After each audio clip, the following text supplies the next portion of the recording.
Hey everybody, Grest here. So today we're going to do a little bit of an update video on one of my favorite firearm projects over the last year or so, and that is this BRN 180 in 5.56.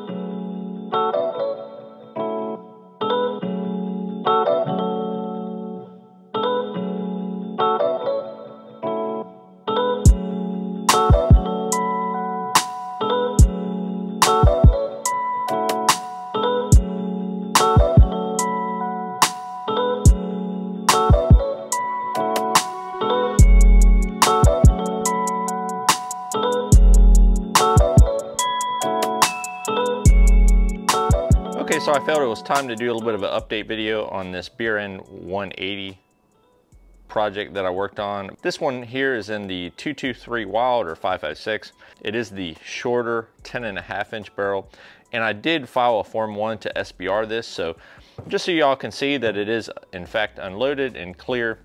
So one of the issues that I had with this shortly after completing this project was shooting with a suppressor. So I was having some problems with using a rugged suppressor, Radiant 7.62 or a Razor 7.62, either one of those suppressors. There are 30 caliber suppressors, and I would have problems with this as far as the gas system. So the gas system on the BRN 180, in case you didn't already know, has two different settings on there. So in order to change the gas setting, you have to adjust the valve at the end. And one of the settings is for suppressed, one of the settings is for unsuppressed.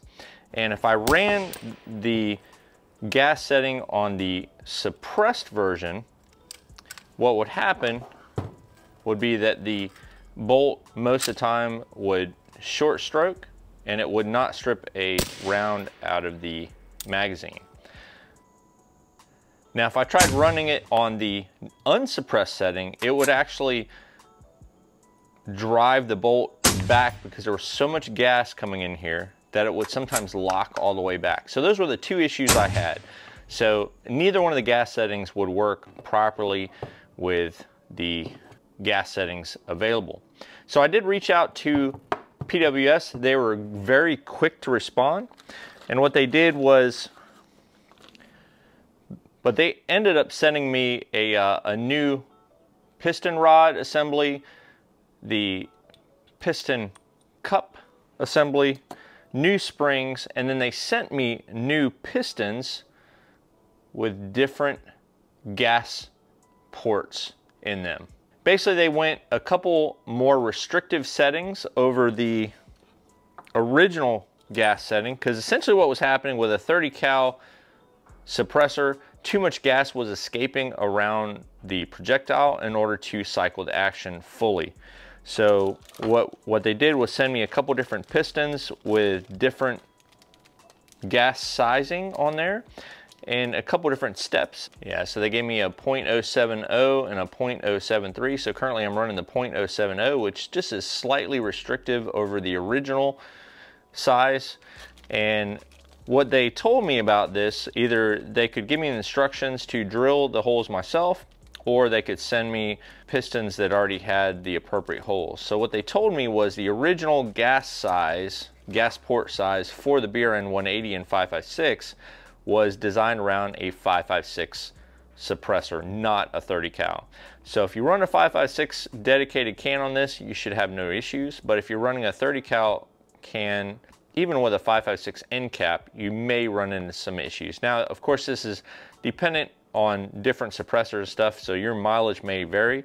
But what I will say is that PWS did an outstanding job of handling this complaint that I had and these issues that I was having. So I thought it was worthwhile to put out kind of a video just kind of describing, you know, what I ran through or ran into and how PWS helped me out. I had the parts within a week of contacting them. Pretty nice of them to do that. So one thing that I would really like to see changed on the BRN 180 is actually to allow more than just two gas settings. So I don't know if that's something that's in the cards for in the future. Now I know that Brownells just now released a new 300 blackout upper that has I believe it has 3 settings. It has one for total gas removal, so you can operate it as a bolt action, and then it has a suppressed setting and then an unsuppressed setting. So so I would actually like to see 4 gas settings, if at all possible, on this in the future. I think the BRN 180 is an awesome firearm. I have actually 2 of these, one in 300 blackout and then this one in 5.56. The 300 blackout has been 100% rock solid. This is the only one that I've had any sort of issues with.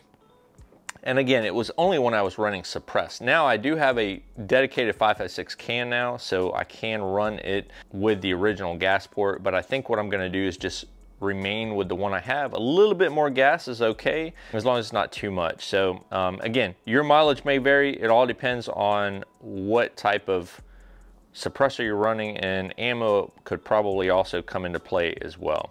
So anyways, other than that, I've been very happy with this BRN 180, and I have my Alumahide kind of Fleck-Tarn finish on here, which has been pretty cool. I have already got some wear and tear on it though. The Alumahide is, it's very good finish, but it will wear, you know, depending on how you're using it. And then of course solvents and stuff can also break down the finish. So really cool BRN 180 project that I did. I'm actually looking forward to doing my next one. You can see the very nice triangle side folding stock from Midwest Industries. As soon as I saw this stock, I wanted to snatch one up. So, and then of course I have the Geisley mount with the MPO 1:6 donut reticle from Brownells. This has Japanese glass, and they recently had these on a super sale for I think $2.99. Outstanding optic for that price point. I actually wish I could have picked up a couple more. For the trigger, I'm running a Geisley SSP trigger. Okay, so I appreciate y'all watching today's update video on my BRN 180 in 5.56. This thing has been a heck of a lot of fun, and hope to keep showing it to y'all in some videos in the future. Any questions or comments, please put those down below. And as always, I appreciate y'all watching and subscribing, and I'll catch y'all in the next video. Y'all take it easy.